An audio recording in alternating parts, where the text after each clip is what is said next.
Madam చెప్తాను, మీకు చెప్పమని చెప్తాను. ఏదైనా కూడా ఏ సమస్య వచ్చినా వాళ్ళు చెప్తారులేండి, తర్వాత మాకు వెంటనే చెప్తారు. నేను చెప్తాను, యాక్చువల్ ఆలోచించి మీకు చెప్తాను. ఈ విషయం కూడా ఇంతకు ముందే మాకు తెలిసింటే ఏదైనా మీకు మేము బాగా చేస్తుంటాం కదా. నాకేం తెలిసిందే విషయం కన్ను మూసుకుని అక్కడ చుట్టూరు పోయి డాక్టర్లు చెప్పేంత వరకు నాకు తెలియదు. డాక్టర్లు అడిగితే కూడా ఇప్పుడు ఆ అమ్మాయి గర్భం అంటే లేదు సార్ 10th చదువుతా ఉందని చెప్పిన.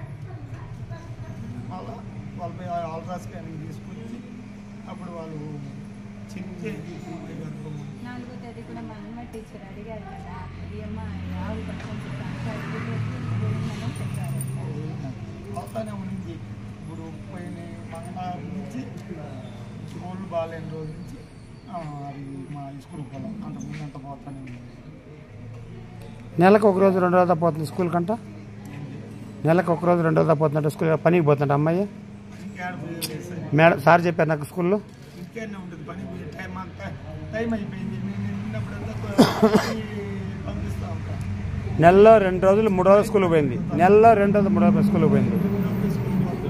నేను పోయింటున్నా అడిగినా నేను సార్ అడిగితే రిజిస్టర్ చూపిస్తున్నారు.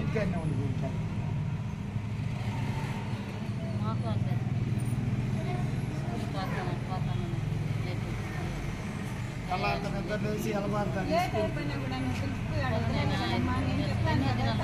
చెప్పాలి కదా.